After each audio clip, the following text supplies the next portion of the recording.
Chapter 3. The Dulwich Horror. Professor Lou Halberd lay in the doctor's arms unmoving, eyes closed, her wizened right arm curled across her chest, as if in the paroxysms of sudden rigor mortis. The doctor was on one knee to better support her while Romana and Nathan Ivan stood over them, staring down with concern. "Is she dead?" Romana asked.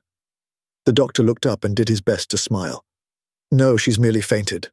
I am hopeful she will awaken shortly." Romana crouched down beside him. "Her arm," she began quietly. "It looks like it's aged, incredibly aged." The doctor inclined his head gravely. "It's worse than you think. Once adult, Albions do not normally show their age in the way we Gallifreyans eventually do. The Queen Empress Gloriana, for example, is pushing 120 and is indeed quite aged. But to look at her, you wouldn't know it. She could be 100 years her junior." Romana frowned. "Then what about Lou's skin, her forearm, and her jacket?" Romana's voice trailed off as the truth began to dawn. The doctor nodded. "I see you have it now. A very great deal of time must have passed beyond the base of the coffin. If she had passed through entirely, I doubt there'd have been anything but desiccated remains at her final destination. As it is, I'm hopeful her arm will eventually recover. I hope." "My, but you're quite brimming with optimism today," Romana observed sardonically. A murmur and groan arose from Lou. Her eyes flicked open. She looked around confused, frowning angrily when she realized she was in the doctor's arms. Annoyed, she tried to rise under her own steam but fell back as her strength failed her. Her expression transformed to one of horror as she saw her own ruined right arm. There," said the doctor, attempting to sound soothing. "Just take it easy. We'll help you up. Don't you worry." With this, the doctor and Romana aided the shaking Lou in finding her feet. Once standing, they each remained either side helping hold her upright. The doctor glanced once more at the mysterious sarcophagus, which had so effectively spirited away their mummified thief and ruined poor Lou's arm. The smoke which had formed its upended floor was beginning to show signs of thinning. Hints of an actual wooden floor were starting to poke through. The inner faces of the sides of the coffin were covered in the, by now, familiar pictogram writing.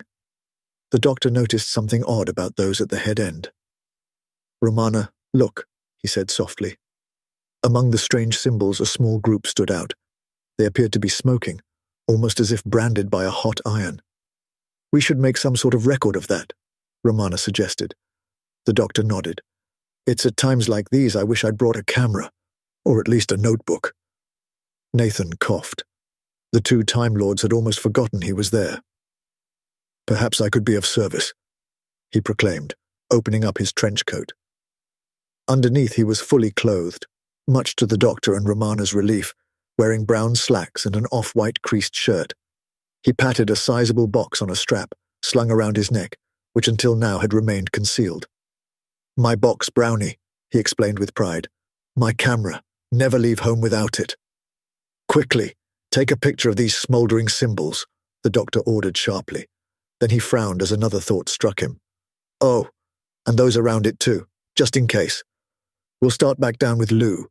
Hopefully we can find more aid for her in Sir Arthur's rooms." The doctor leaned a little closer to Romana. "Or failing that, possibly in the TARDIS."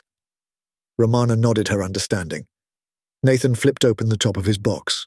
The lid and front face folded over to hang down, revealing the camera itself. With another button pressed, the lens popped forward telescopically, while simultaneously a large disc popped up from where it had been lying on the top. As the doctor and Romana began to guide Lou back in the direction of the stairs, there was a large flash and a slight pop. Nathan had started work. The three companions reached the second-floor landing. Romana noticed an observation window to the inner courtyard of the Albion Imperial Museum, complete with impressive double-decker-sized wooden barrel filling its center. "What is that thing?" Romana asked with impatient bemusement.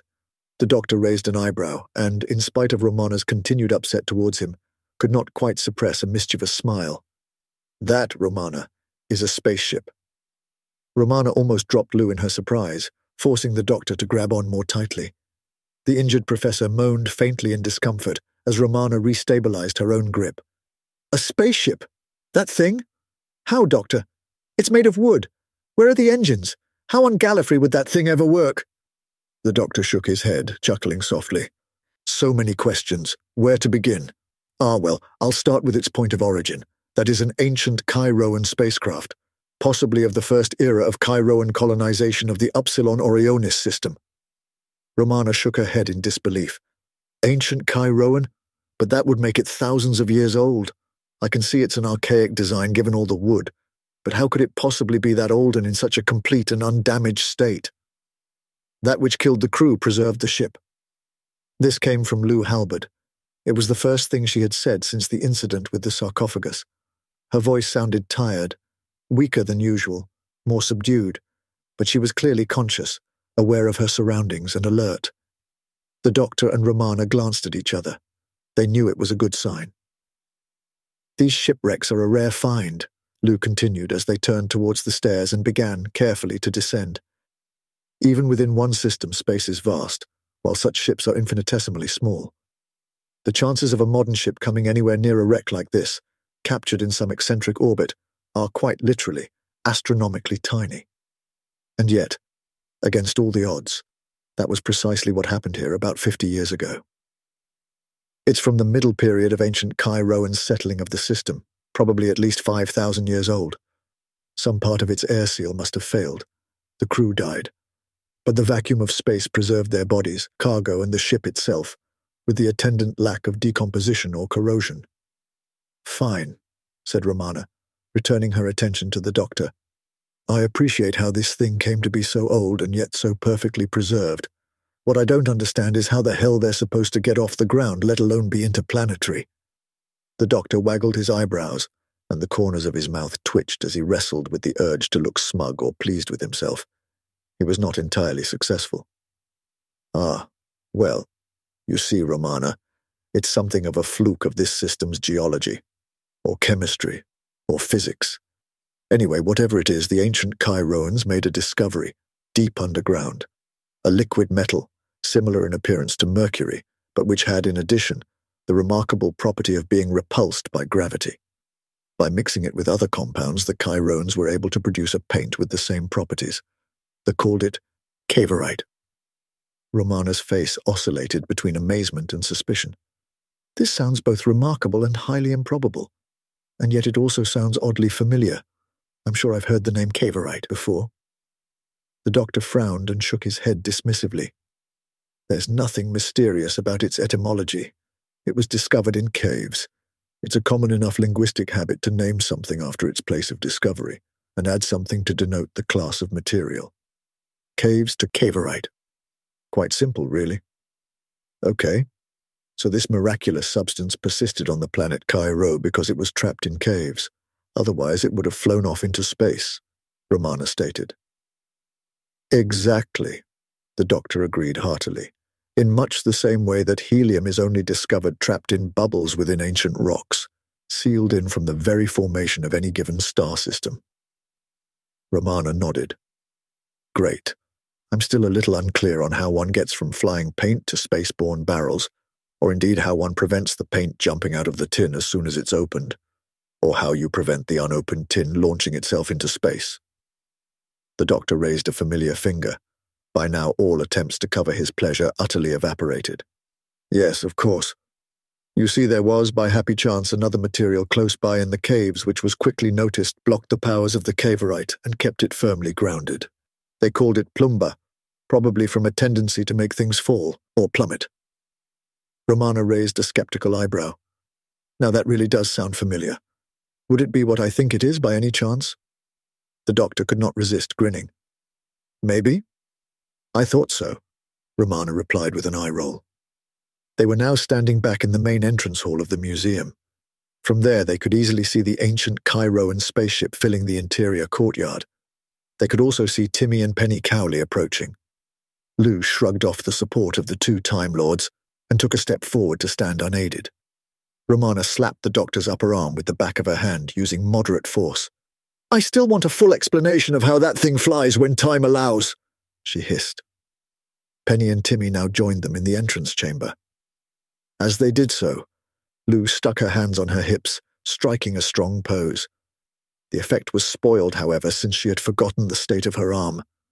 She moaned in pain and clutched the wrecked forearm across her chest with her left hand, eyes squeezed shut.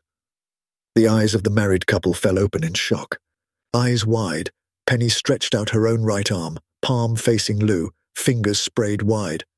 I sense something terrible has occurred. Penny's voice boomed mysteriously, amplified by the room's acoustics. Really? Said the doctor.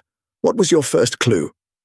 Romana slapped him again across the upper arm, but could not entirely suppress a smirk. They heard footsteps on the stairs behind, and found Nathan climbing down to join them. I got all the photos you wanted, he reported. The doctor nodded decisively. Excellent.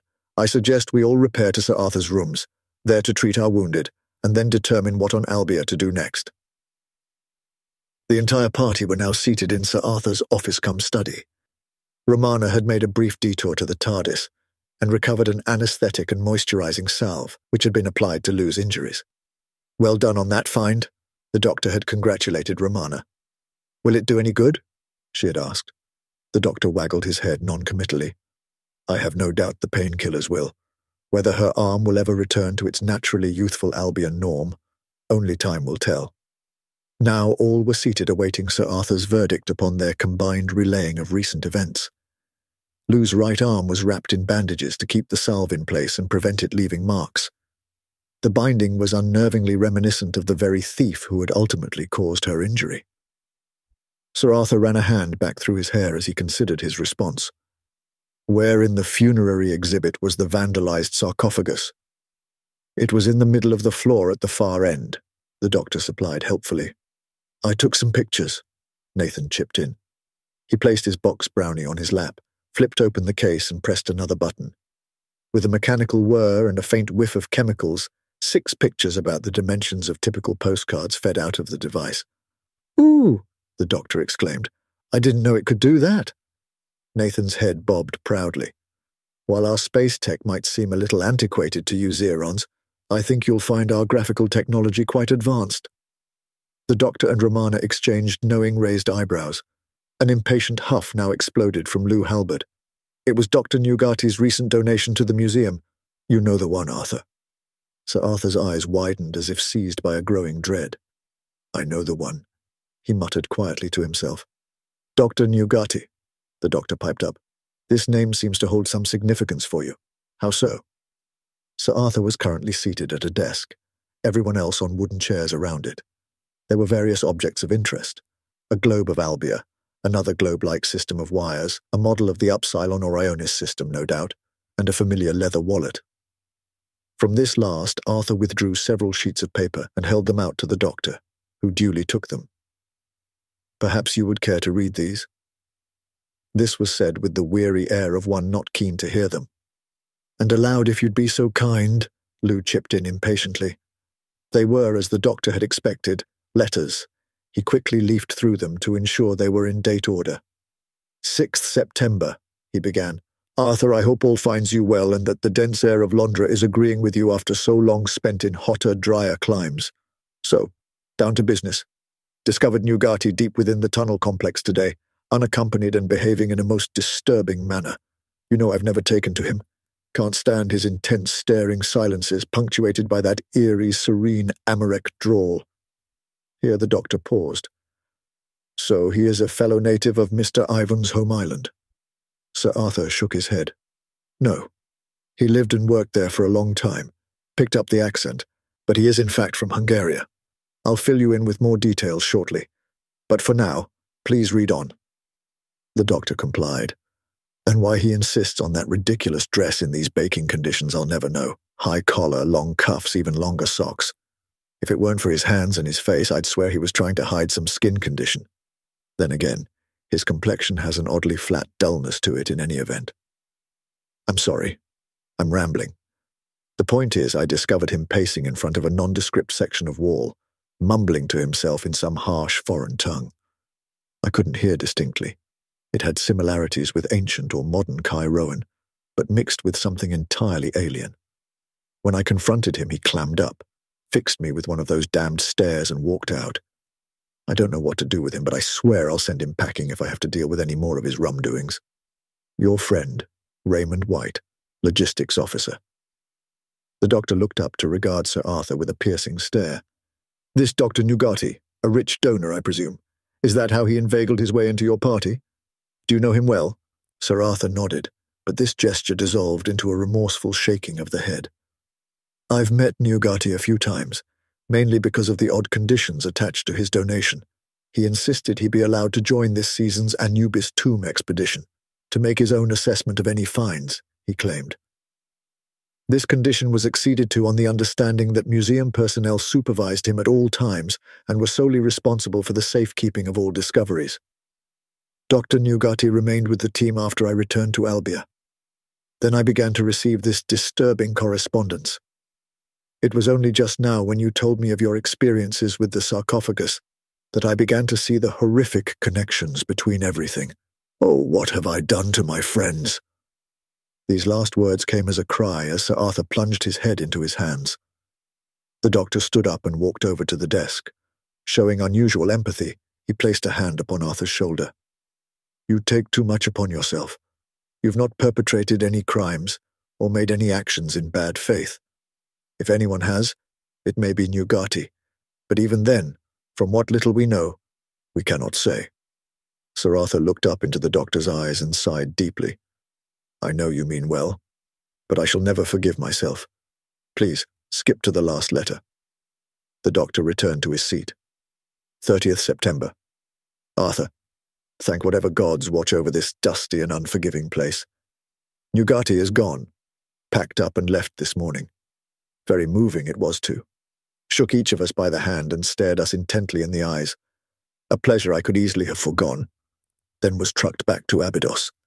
He was not exactly forthcoming over his plans, but I understand he was heading back to Albia via the fastest means available. Keep your eyes open, as you may well find him visiting you in the near future. Your friend, Raymond White. The doctor folded the letters and placed them in an inside pocket. Rum doings, he muttered to himself, looking up at the ceiling.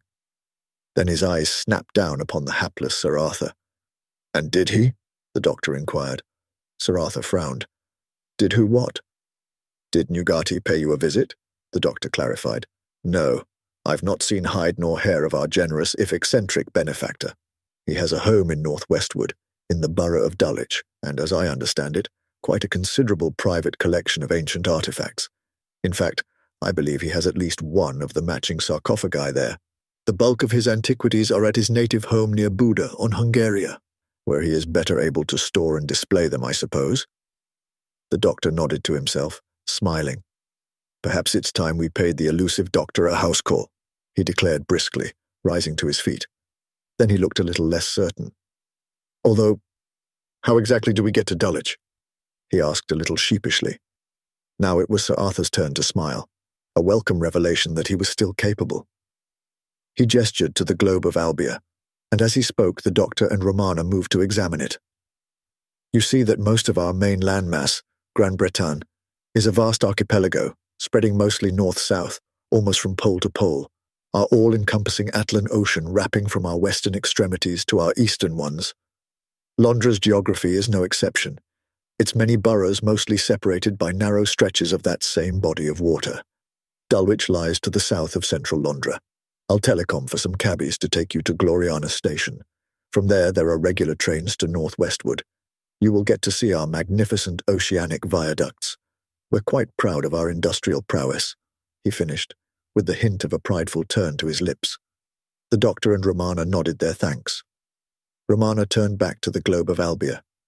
I suppose it isn't really that Earth-like, she conceded to herself. For once, the doctor was wise enough to keep his mouth shut. Meanwhile, Sir Arthur had placed the combined mouth and earpiece of the telecom to his face and begun to turn a numbered dial on its stand. Romana's attention now turned to the orrery-like wire sphere.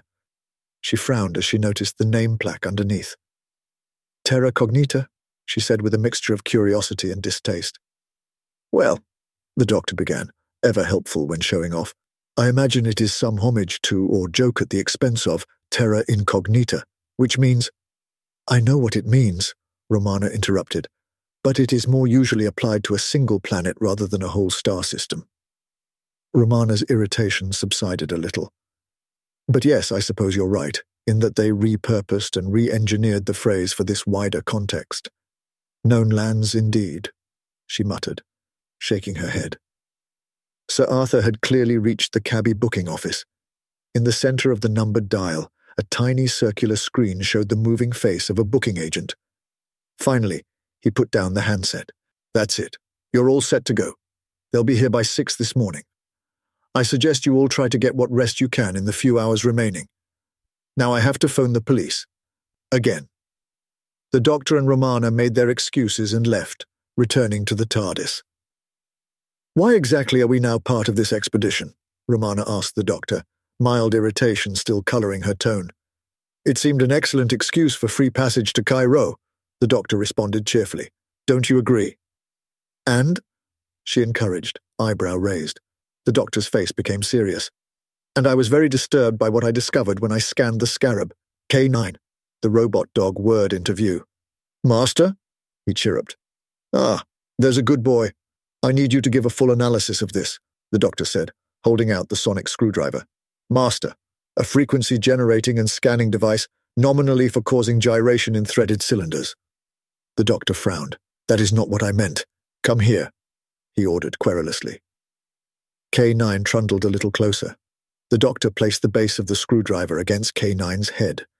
The device gave a brief fluting buzzing sound, while K9's ears twirled. All data assimilated, Master. Excellent, the doctor cooed. Now, the scarab beetle. I detected oddities in its composition. Could you confirm this? K9 whirred a little further. 72% materials native to the Upsilon Orionis system, 28% of other origins. More precisely? K9 thought a moment longer. 28% nth material. The doctor sighed. As I suspected, I think we have added cause to pursue this thing. Whoever does want it may not have the universe's best interests at heart. At least not this universe, our fragile bubble. Romana inclined her head in agreement. Consequences. Ever consequences, she said significantly. The party left for Gloriana Station shortly after 6 in 2 black cabbies. Cabby, it transpired, being the name of the vehicle rather than the drivers on Albia. These cars shared many of the sweeping lines and aesthetics of late 20s or early 30s Earth vehicles. They even seemed powered by some form of combustion engine, if the noise and vapors given off were any indication. Nathan, Timmy and Penny took one, while the doctor, Romana and Lou the other. The injured professor had insisted on joining them in spite of her injury. She had brushed away all attempts to encourage her to rest, proclaiming impatiently that she was fine. Gloriana Station was a grand neo-Gothic red brick building containing a dozen platforms to southerly destinations, including Dulwich and North Westwood. And there were trains. For anyone who might be vaguely excited by such things, they all shared streamlining reminiscent of the Mallard, and they were all steam. Whatever the means of heating the boilers, this was clearly their means of locomotion. The doctor stifled the urges to grin and jump up and down on the spot. I am constantly amazed that a species so backward ever managed to colonize space, Romana pronounced, rolling her eyes. They found their train, a bottle green engine pulling letterbox red coaches, and then their carriage. The party entered their compartment for 6 and settled in. The doctor sat with a leather satchel on his lap, its single strap over one shoulder. This addition to his outfit had been picked up during the Time Lord's return to the TARDIS. He seemed quite taken with all this low technology they were now immersed in, and had put various useful items into this slim bag, including a notepad and pen. Romana eyed his new accessory with a, by now customary, look of weary disappointment. It was clear he, at least, was enjoying himself. The train left the station. For the first 500 meters or so, they were traveling through the backs of the city buildings, mostly more red brick, a few of artificial sandy stone. The various other tracks rapidly spread away from theirs, curving off in different directions.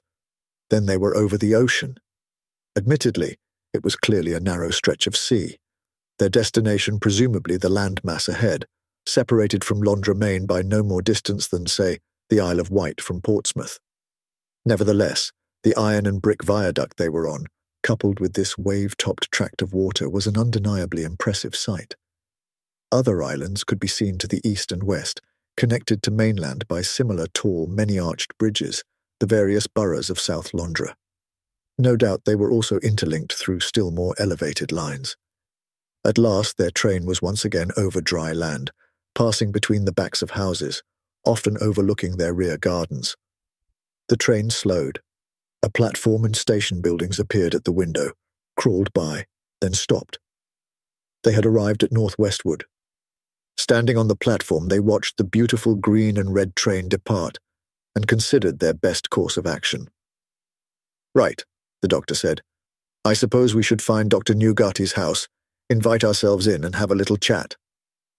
He was surprised when his plan was not met with universal approval. "I'm no detective or archaeologist," Timmy began, "but in my line of work, namely security, I prefer to check out the lie of the land, gather some intel, sound out for potential threats. I suggest we question the locals where they are at their most voluble. The local pub." Romana, the doctor, and Lou all exchanged skeptical glances. Nathan was strangely quiet and unusually inscrutable, betraying nothing of his own opinion. "You may have a point," the doctor conceded with barely concealed impatience. "Perhaps if we split our party, we can cover more ground. You two check out the local watering hole." Here the doctor paused, staring up at the station clock. "Assuming it's open at 9 o'clock in the morning," he added, "while the rest of us make a more direct approach to Newgarty." "I'll go with them." This surprising announcement came from Lou. The surprise was most evident on the faces of the two Time Lords, who had thought her above such diversions. Lou frowned at them, had clearly noticed their lack of comprehension, and consequently found them wanting. "Someone has to keep them on task," she explained shortly. This did nothing to endear her to the Cowleys, but neither felt able to object, and so the three moved off along the platform heading for the exit. The doctor and Romana realized they were not alone. "I'm surprised you didn't join them," Romana noted. It was Nathan's turn to raise an eyebrow. "Now, I may not be a security expert or an esteemed archaeologist, but one thing I am is a detective. And in my humble experience, the fastest way to solving a crime is by questioning suspects." The doctor shrugged. "I can't argue with your logic there. Now, we have the address of Dr. Newgarty, but I imagine none of us are that familiar with North Westwood. Am I right?" Nathan and Romana nodded. "Never fear," the doctor declared. "I have a cunning plan." With that, he strode briskly off down the platform, stopping in front of a small building near its end, and rapped upon its door. This opened, and through it emerged the grey-uniformed station master. "Yes? Can I help you?" he inquired politely. "I do hope so," the doctor confided cheerily, or what he hoped passed for cheerily. "We were wondering if you know of Dr. Newgarty, a local resident of some note, we understand." The station master eyed them warily. Well, you'll be wanting Dunbar House if that really is what you want," he said cautiously. "It is indeed," the doctor confirmed. "Could you possibly provide some directions?" The station master frowned. "My first would be, don't go," he said ominously. The three companions exchanged puzzled glances.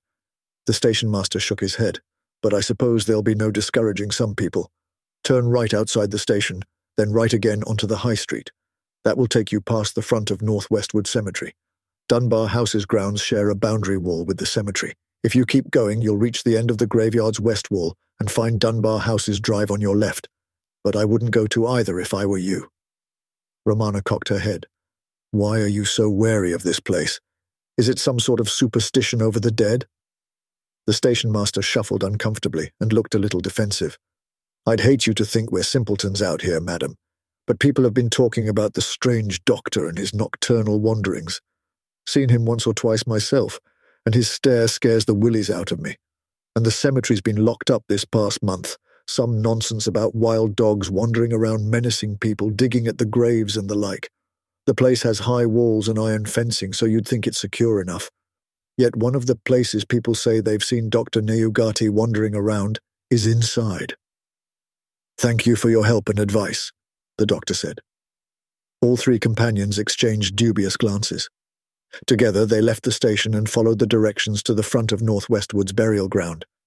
In spite of it being broad daylight, exactly when you might expect to see visitors, its gates were shut and secured with multiple chains and padlocks.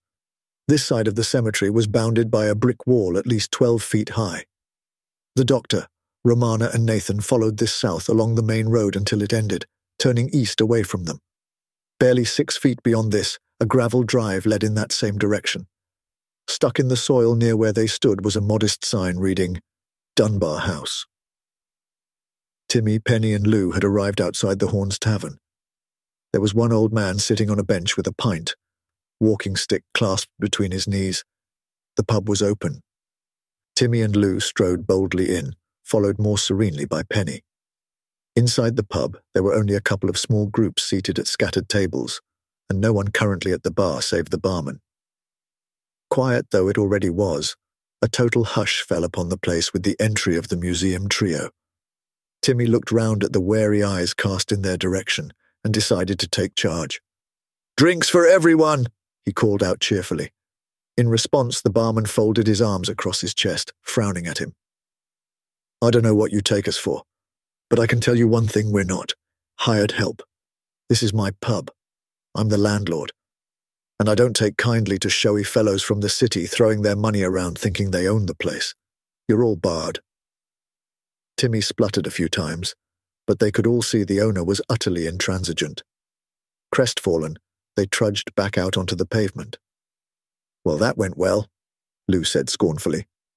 "That's not the usual reaction I expect to free drinks," Timmy snapped back. "Perhaps you've been hanging around with the wrong sort of people," Lou responded haughtily. Before things could get out of hand, Penny stepped in. "I noticed a local shop 2 doors down," she began soothingly. "Perhaps we might have more luck there." Following her finger to where it was pointing, the others found the shop. An elaborately lettered signboard above the door and display window read, "Vasey's Fine Victuals." They wandered over for a closer look. The window showed quite a broad range of foodstuffs, as well as many less edible household items. A bell above the door rang as they made their entrance. The doctor, Romana and Nathan had arrived in front of the grand entrance of Dunbar House. Well, grand up to a point. The driveway they had followed showed signs of some regular vehicle use, partly evident through the potholes gouged out from the gravel. This same air of, if not neglect, then at least a certain lack of maintenance extended to the house itself. The windows and walls looked in need of cleaning. Some of the guttering sagged, and 1 or 2 of the roof tiles seemed out of alignment. The doctor walked boldly up and rapped on the door, using the ornate brass knocker. They heard no sounds from within. The only response was that all the lights went out. Not in the house. There were no lights there anyway. The entire world had suddenly plunged into darkness. "What the hell is that?" the doctor cried, pointing up into the darkened sky. Romana also looked up in shock, although this was more at the doctor being finally surprised by this world. The sun had only been about 30 degrees above the horizon. It was after all only mid-morning. Now it had been entirely swallowed by a partial disk which must have been at least 10 times its diameter. This segment rose like a mountain against the horizon, more than half the circle obscured below. Where the sun had disappeared, a brighter patch of sky persisted. But this was fading fast.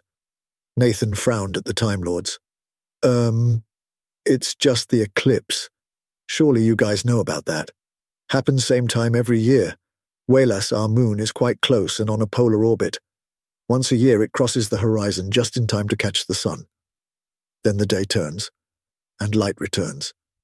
In a couple of hours anyway. The doctor smoothed down his jacket and unruffled his nerves. Of course, Walas. It had just slipped my mind for a moment. Romana could not suppress a smile. Of course. And you in no way thought your knock had caused it. It seems to have had no effect whatsoever. The doctor harumphed and withdrew his sonic screwdriver. Nathan, guessing his intention, coughed and raised a hand. "If I might make so bold," he began cordially, "in my experience, the rear doors are often easier to jimmy." The doctor inclined his head graciously. "I bow to your greater experience. Lead on, good sir." Night had fallen just as Timmy, Penny, and Lou had entered Vasey's local shop, but they gave it not a second thought. They had just crossed the threshold when Penny gently gripped Timmy's upper arm and gave him a look which said, "Let me handle this."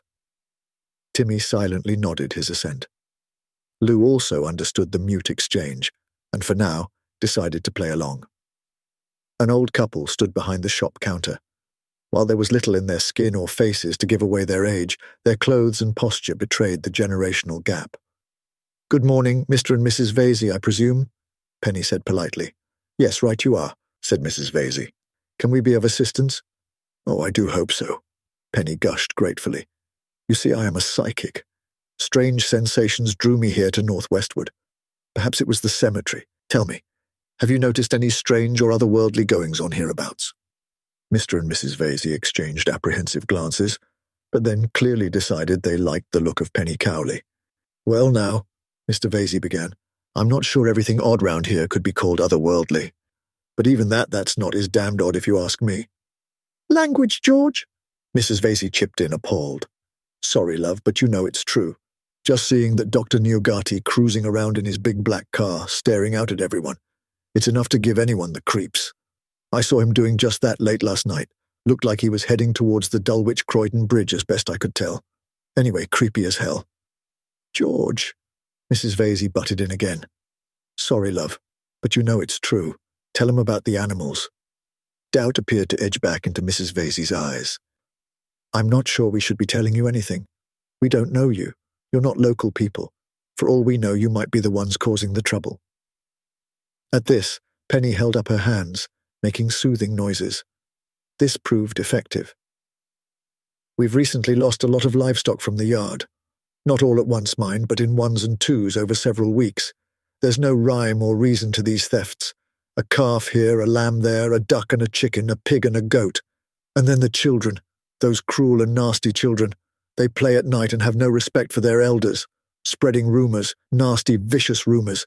Say they've seen our animals running around at night, only they say they're all muddled up. I think they're trying to blacken our names, make people think we're witches or devil worshippers. They're so cruel." Mrs. Vasey was clearly quite upset. Lou frowned. "So you think there's nothing more than petty thefts and pranks afoot, and ultimately it all boils down to the children?" She was clearly already convinced that no relevant information was to be found here. Mrs. Vasey nodded, but her husband shook his head. "Sorry, love," he began preemptively, "but it's not the children I'm worried about. At least not in the ways you mean, Gertrude." Lou cocked her head at him. "Please, sir, go on. I'd really appreciate it if you'd elaborate." George Vasey shifted a little, clearly uncomfortable. Beyond the kitchen of Dunbar House, once a small connecting corridor had been negotiated, things began to look up, at least in terms of decor. There was still no sign of their quarry. "Say, this sure is fancy," came Nathan's assessment as he stared around at the spacious entrance hall.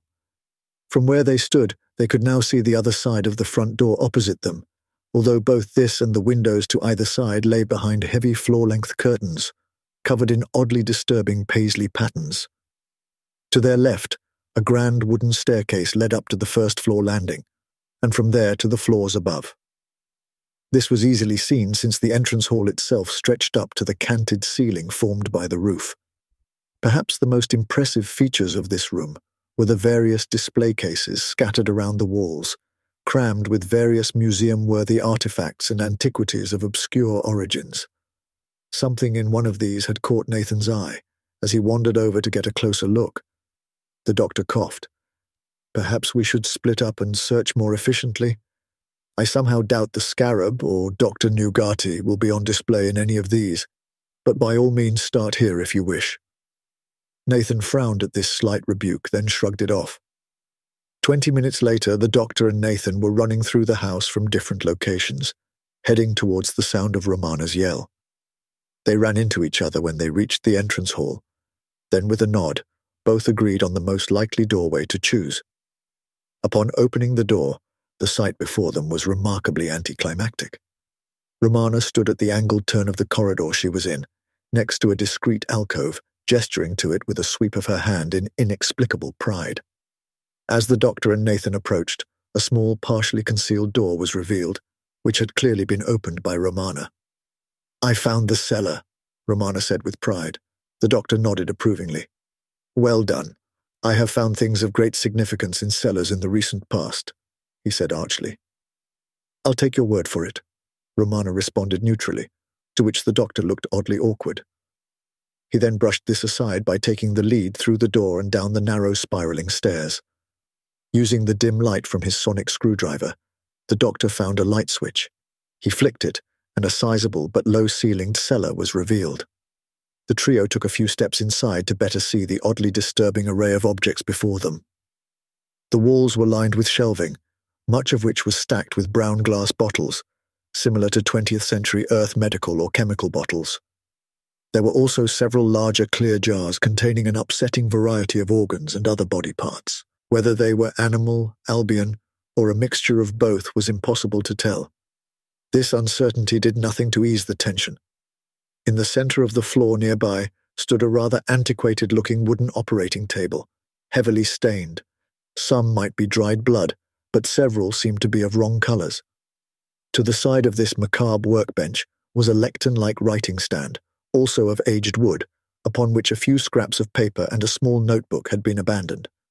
However, the most striking object had to be that which stood facing them towards the far end of the room. It was a sarcophagus identical to the one they had encountered in the Albion Imperial Museum.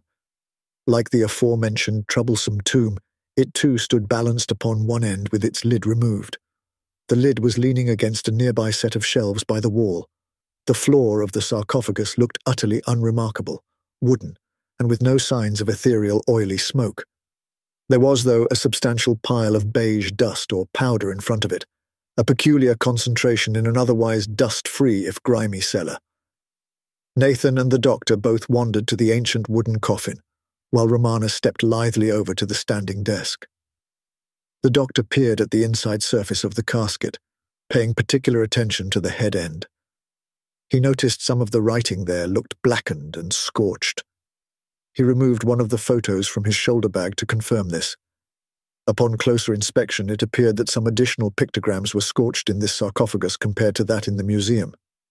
The doctor was about to ask Nathan if he could take some pictures and turned to face him, only to discover he was not there. Looking down, he found him on all fours bending towards the mound of dust, his tongue stuck out. With an exasperated roll of his eyes, he realized Nathan was about to lick it. Just as the tip of his tongue touched the top of the pile, his breath must have disturbed some, as a small puff wafted past his nose. Nathan sneezed uncontrollably, his face buried up to his ears in the suspicious powder. He gave a muffled shout of surprise and pain as he quickly withdrew his dust-covered head, clamping a hand over his mouth. A small line of blood could be seen dribbling down his chin.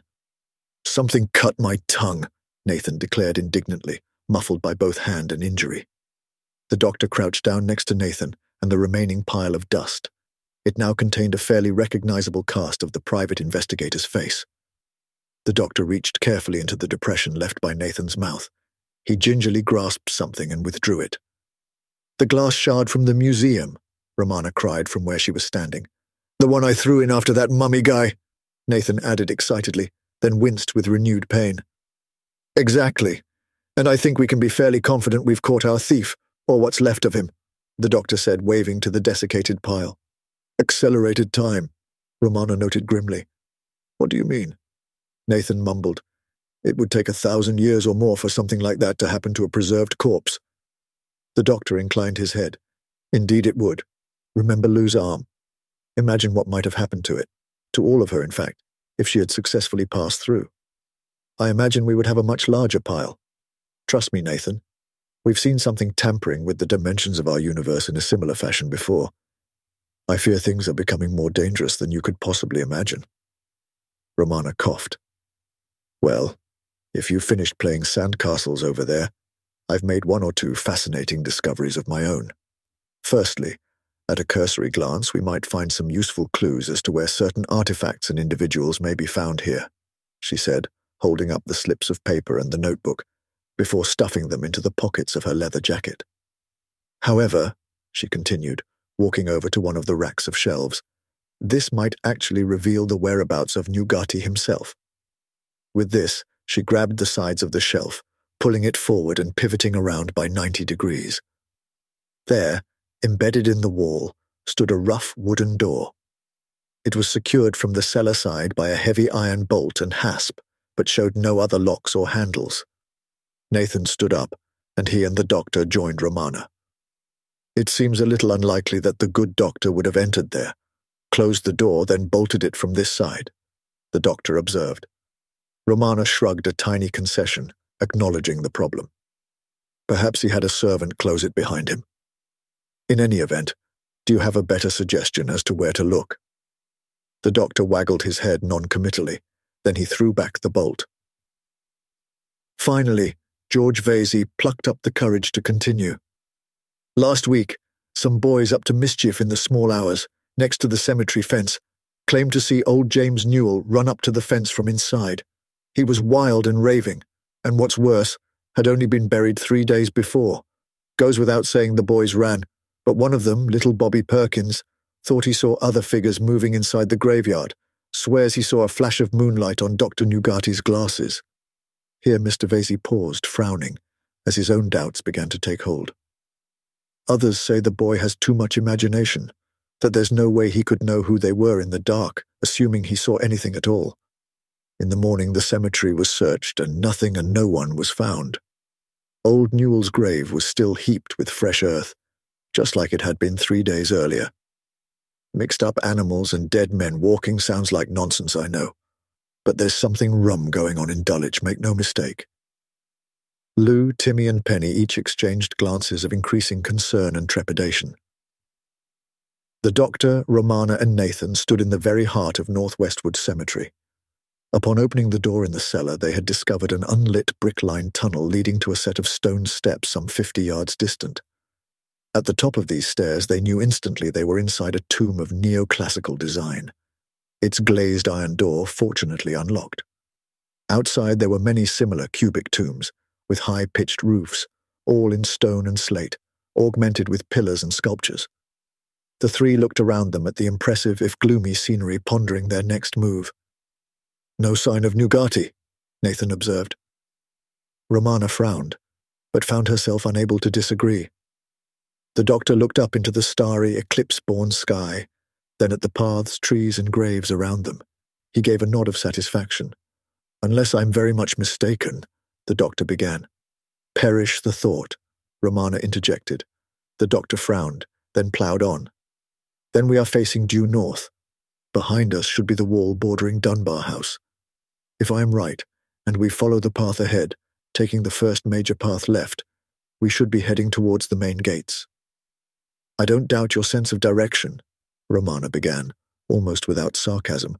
"But what exactly do you hope to find there?" The doctor smiled knowingly. Clearly the good doctor has not set up residence in this tiny tomb. However, if he's somehow making use of this currently locked cemetery, he may have utilized some of the administration buildings next to the main gate. I noticed them as we walked by earlier. Romana nodded slowly, accepting his point. They had barely walked 20 meters before something jumped out at them. The thing hissed and growled, its body obviously feline, or some Albion example of convergent evolution. It was a little larger than your average Earth tabby, being more similar to a lynx, but otherwise its structure and movements were indistinguishable. Its head, however, was terribly wrong. It was the head of an Albion man. It lolled a little drunkenly on its feline neck. The forehead had a line running across it, which from its course might encircle the entire cranium. The line itself was a dark red, the color of dried blood. It was hard to be sure, but it almost seemed like there was some texture or patterning to the line, a vague impression of stitching, perhaps. "Albion cats are a little larger than Earth ones," the doctor told Romana in response to her aghast face. "But don't usually have some guy's head," Nathan added, sharing Romana's horrified expression. The creature bared its Albion teeth and gave an oddly feline sound, something between a growl and a mew. Then it dashed into nearby bushes and disappeared. "Doctor, what has been going on here?" Romana hissed. "Something Albions were never meant to know," he said significantly, nodding towards Nathan. "I can hear you, you know," the detective muttered grumpily. They found a significant path heading in the direction the doctor had suggested a few yards further on and turned down it. Just as they began to see signs of the gates and the small administration huts, they heard cries. "Doctor! Fred! Nathan!" They sounded like Timmy, Lou, and Penny. They also sounded urgent. The two Time Lords and Nathan dashed towards the gates. As they reached this chained barrier, they saw the Cowleys and Professor Halbert, arms stretched through the bars, waving frantically. "Doctor, Fred, Nathan, I have sensed terrible things," Penny's voice boomed. Lou frowned at her, shaking her head. "More than that," she added impatiently. "We have more concrete and disturbing warnings." The doctor nodded slowly and gravely, with a strange expression on his face. He tapped Romana and Nathan on the shoulders. "I think it may be a little late," he said quietly, and turned away from the gate to look behind them. Half a dozen Albion individuals stood no more than 10 yards away, shambling towards them, plus something which looked like a pig with the head of a goat. These 6 people looked far from normal themselves. All of them, while deathly pale, had lost some measure of the shine to their skins. Their eyes generally looked a touch milky, too. Still more bizarre, several looked like they had undergone recent surgery, lines of stitches crossing an arm here or a neck there. Most obviously grotesque, one pair seemed to be a mother and daughter, to judge from their matching outfits. But from their ill-fitting nature, it seemed the limbs of one had been swapped with the other. The child towered over the mother in spite of having the face of a 9-year-old, while the mother tottered on tiny legs, forced to hitch up her overlong dress with equally tiny hands and arms. The group stopped barely 5 yards before the Time Lords and Nathan. One man stepped forward from the group. He looked more normal than some, inasmuch as he showed no signs of surgery, but his skin was just as lackluster, his eyes no less milky. He opened his mouth to speak. It was hard to say whether it was the voice itself or the words that were more chilling. He spoke as if his tongue were dry from wandering the desert for days, his voice cracked and tormented as one suffering the greatest mental agonies. The words were almost overshadowed by the tone. Almost, but not quite. "Kill them," he intoned monotonously.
Masters, mistresses, the Doctor requires materials in order to maintain the TARDIS and ensure continued functionality. He similarly requires carbon-based comestibles to sustain his own biological functions and existence.